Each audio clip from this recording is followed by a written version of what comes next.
21 मई 1992 Venezuela के Caracas international airport पर कुछ अजीबोगरीब घटना बनती हैं, जिसने सबको चौंका कर रख दिया। अचानक से air traffic control tower notice करता है कि कोई एक अनजान हवाई जहाज उनके एयर स्पेस में एंट्री कर चुका है, जिसे वो दूर से अपनी आंखों से तो देख सकते हैं, पर वो किसी भी रडार सिस्टम में डिटेक्ट नहीं हो रहा। एयर ट्रैफिक कंट्रोल डिपार्टमेंट तुरंत सतर्क हो जाता है और उस अनजान हवाई जहाज से संपर्क करने का प्रयास करता है। क्या यह संभव है कि जहाज किसी दुश्मन देश का हो, जो उन पर अटैक करने के इरादे से आया हो?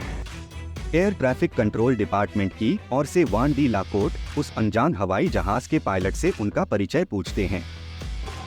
सामने से काफी डरी हुई आवाज में रिप्लाई आता है कि हम कहाँ हैं और ये सब हमारे साथ क्या अजीब हो रहा है। डे लाकोर्ट को कुछ सेकंड के लिए लगता है कि वो उन्हें कंफ्यूज करने का प्रयास कर रहे हैं। तभी सामने से रिप्लाई आता है कि वो फ्लाइट 914 4 क्रू मेंबर और 57 पैसेंजर के साथ न्यूयॉर्क से मियामी की ओर जा रहे हैं। ये बात सुनकर एयर ट्रैफिक कंट्रोल में लोग काफी हद तक चौंक जाते हैं, क्योंकि कराकास एयरपोर्ट मियामी से तकरीबन 1200 माइल्स की दूरी पे है और न्यूयॉर्क से मियामी के मार्ग में नहीं आता है। तब तक ये अनजान हवाई जहाज काफी हद तक उनके करीब आ चुका होता है। यह हवाई जहाज काफी पुराना एक पैसेंजर प्लेन की तरह दिख रहा होता है।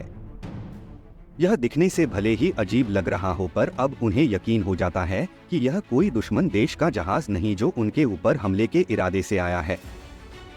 डे लाकोर्ट पायलट को बताते हैं कि ये वेनेजुएला, साउथ अमेरिका का कराकास एयरपोर्ट है और पूछते हैं कि क्या वो किसी मुसीबत में है और उन्हें किसी हेल्प की आवश्यकता है, पर सामने से कोई भी रिप्लाई नहीं आता है।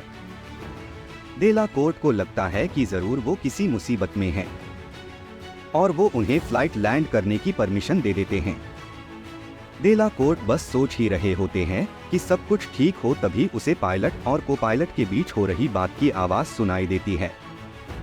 पायलट बोलता है कि आज उनको भगवान ने किसी बड़ी दुर्घटना होने से बचा लिया।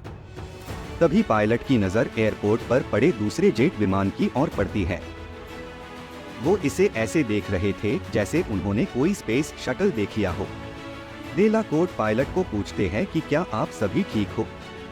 पायलट एक गहरी सांस लेता है और बताता है कि उन्हें मियामी इंटरनेशनल एयरपोर्ट पर 2 जुलाई 1955 सुबह 9:56 पर लैंड करना था, पर उनके साथ रास्ते में कुछ अजीब होता है जिसकी उन्हें उम्मीद नहीं थी। डे लाकोर्ट पायलट को करेक्ट करते हुए बताया कि यह कराकास इंटरनेशनल एयरपोर्ट है और आज 21 मई 1992 है।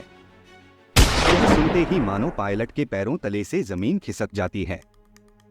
वापस से वो घबरा जाता है और गहरी सांस लेने लगता है।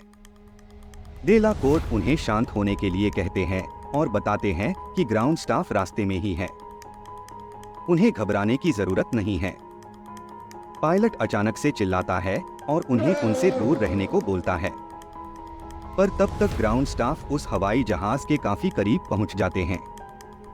पायलट कॉकपिट विंडो को ओपन करके किसी एक क्लिपबोर्ड की मदद से उनको वापस जाने को बताता है और वो वापस से फ्लाइट को टेक ऑफ कर उड़ा ले जाते हैं। फिर उस दिन के बाद ये फ्लाइट का कोई नामो निशान नहीं मिलता है।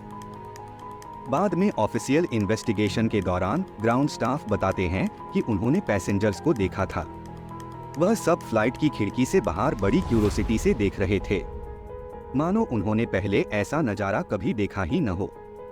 साथ ही में उन्हें एक 1955 की साल का कैलेंडर भी मिलता है, जो हो सकता है पायलट के क्लिपबोर्ड से गलती से गिर गया हो।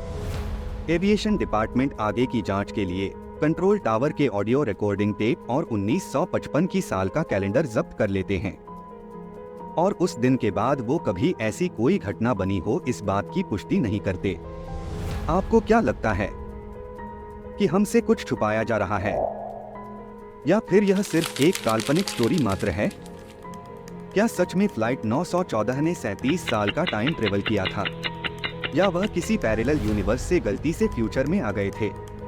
हालांकि इसे कंफर्म करना तो मुश्किल है, पर आप हमें अपनी राय कमेंट बॉक्स में जरूर बताएं और साथ ही में वीडियो को लाइक करना न भूलें। ऐसे ही मिस्टेरियस स्टोरी को सुनने के लिए हमारी चैनल को अभी सब्सक्राइब करें। धन्यवाद।